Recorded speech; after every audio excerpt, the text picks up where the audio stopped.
story starts in July of 2015. I had just come back from Italy, and when I returned home to New York, I found myself lonely, disconnected, fiddling with food in my kitchen, and I accidentally created a pasta sauce recipe. So I figured I should probably feed it to people to see if it's even good or not. So on July 15th, 2015, we invited 15 of our friends over for dinner and fed them the sauce. 6:30 p.m. cocktails began, 8 p.m. dinner was served, but at 7:47 p.m., we delegated 11 specific tasks, empowering the attendees to work together to create the meal. We had shared activities, we had communal discussion, a few people cried, they liked the sauce, and so we did the dinner the next week. Just haven't stopped since. In other people's dinner businesses, so much time is spent trying to figure out the drink and the food and this. You do it, and you know you do it well, and then you get to focus on the human experience. You get to focus on what the people are reacting to, how they're sitting in their chair, how I got to move to make them react a certain way.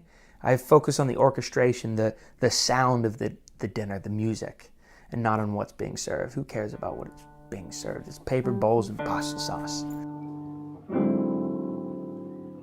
In this room, among 16 strangers, you have no choice but to be your most authentic and honest self, and it just forces people into the next level of existence that I am honored to see night after night. I've been fortunate to be able to build a business around the concept of hosting dinner parties for other people's communities and teaching people how to host their own dinners. And so in that model, it's even become my lifeblood. This is only one pane, but after 100 dinners, it starts to look something like this. Los Angeles, San Francisco, Times Square, Molly's first dinner. I met Molly on January 29th, 2016, and she came to her first dinner party a few weeks after that, and she pretty much hasn't missed a dinner since. She's there to comfort me, and she flies to all our out-of-town dinners, and she helps me, it gets lonely. I created these safe spaces because I was tired of having to reach for everybody, and once people leave, they're leaving. Start to pack up so we can go to the venue. We'll probably start cooking at about 4 p.m. down at the venue, and it's going to be such a great process to get there and cook the sauce and set the tables and prepare for the dinner attendees to arrive.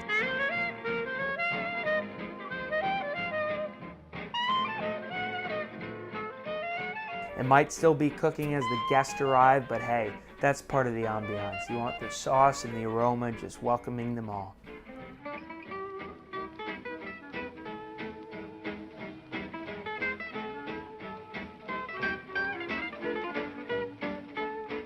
I love cooking my sauce.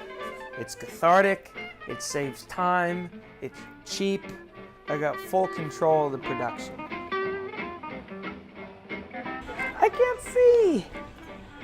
I can't see, guys.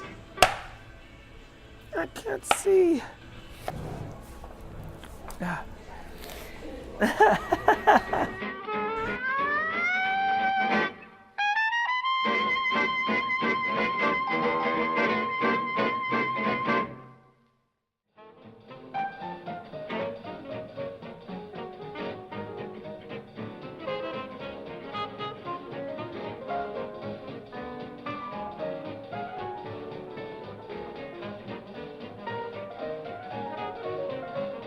People show up at 6:30 p.m. sharp, and so there's going to be just like, they're all walking in.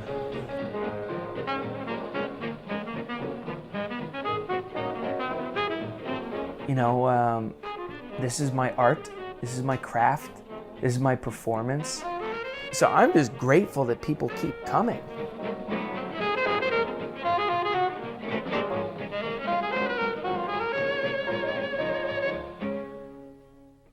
Anyone who's been to Chris's dinners doesn't have any expectations.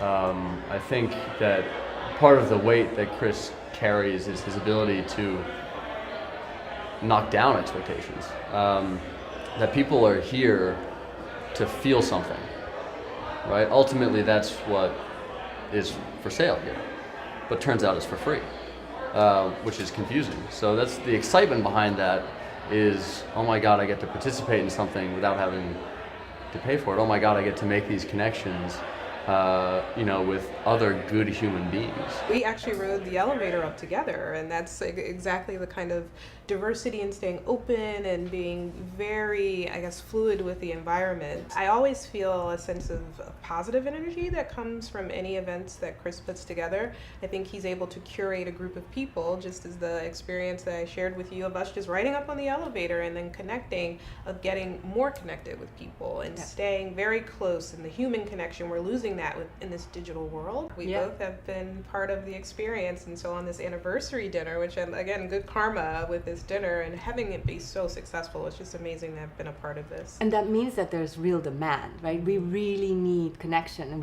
we want to meet each other. We want to know how we can help each other and how we can grow together, and we want to create meaningful connections, is what I feel. And even if it doesn't lead to anything, it's just friendship and like, just inspiration.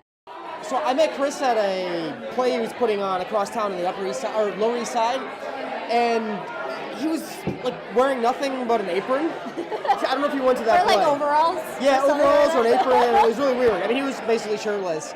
And he was like the most welcoming, warm guy. Sort of felt like he was my best friend immediately when I met him. And then I realized he actually like knew the hundreds of people in the room all by name. And I'm not really sure how he strikes the balance between personal friendship and these like hundreds or probably thousands of people that he knows now.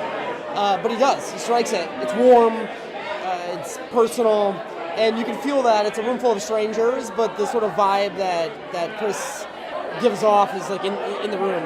I think that one of the best parts about a dinner like this is, even though I'm a social person and I like to meet new people, an environment like this still brings you out of your comfort zone and forces you to interact with people you probably wouldn't have met in your day-to-day.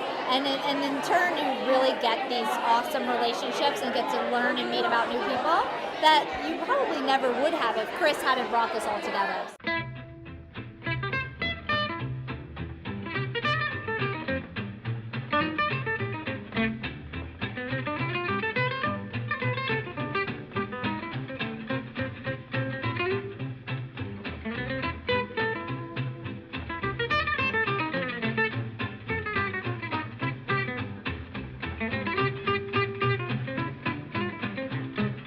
At 7:47 p.m., we delegate 11 specific tasks empowering the attendees to work together to create the meal. I wanted dinner served at 8 p.m., and pasta takes 13 minutes to cook al dente, and so 7:47 it became.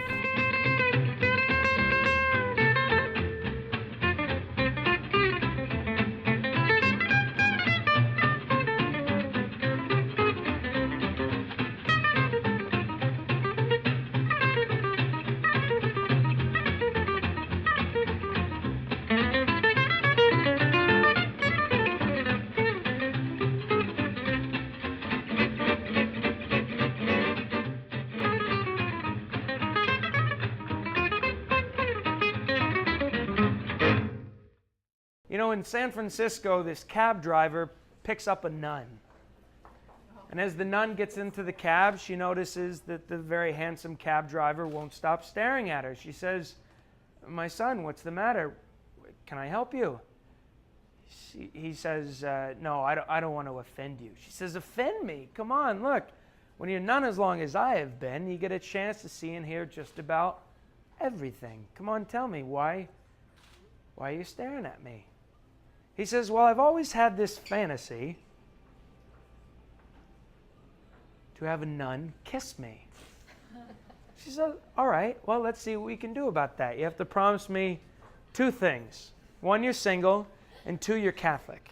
He says, "Yes, I'm single. Yes, I'm Catholic." "Good, pull into the next alley," she says. And with that, this nun fulfills this cabbie's fantasy with a kiss.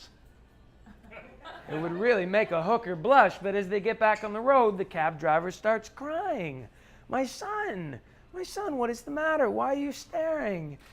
Why are you so sad? He says, I've sinned, I've lied, and I must confess. I'm married, and I'm Jewish. He says, that's all right. My name's Kevin. I'm going to a Halloween party. But I'd like to give voice to one special person, the girl in the gray, Miss Molly. There's so many times that I could have quit these dinners. How many times Molly encouraged me to keep going and that there was to be light at the end of the tunnel, and it really makes it all worth it. So this is your crowd now. What do you have to say? We love Molly. Well, they said it for you.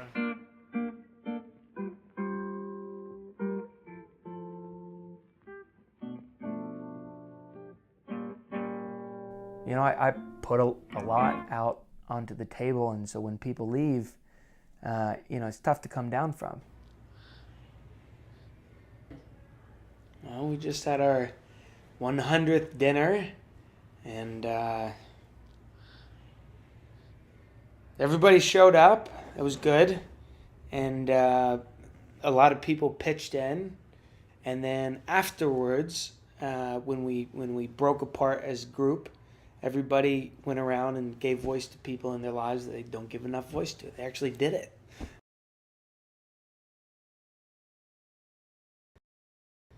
I gave voice to 2 people, and the third was, and most importantly, was a gal named Molly, my girlfriend. Come here, Molly. Poquito, poquito, maca, maca, baca.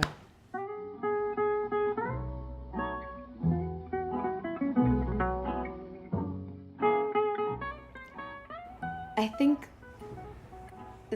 tonight was the first time I think I've ever felt truly loved, like unconditional, from 70 other people that aren't family but felt like it.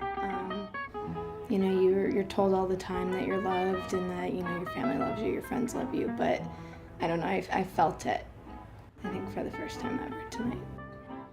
I was only 20 or so dinners deep when I met you, so you got about 70 or 80 dinners under your belt.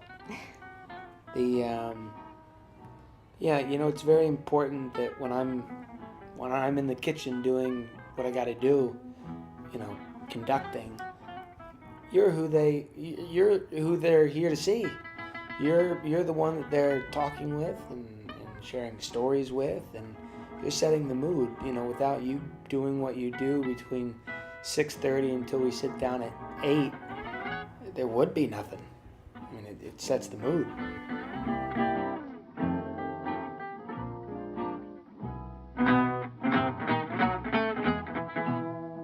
I focus on cooking pasta sauce and wearing fanny packs and leading the mechanisms. You're there to feel the feels with the people.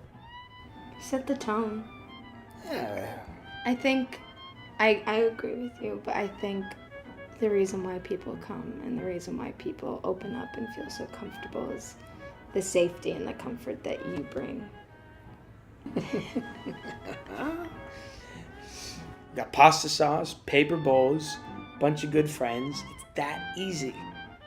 Make the commitment, set the time, invite the people, and be real, open and honest. Because when you can do that, you forge bonds that you never knew existed. Those bonds will last a lifetime. You'll never, ever feel alone again. Guaranteed. From a lonely guy. And remember, folks, it's your world. Go explore. We love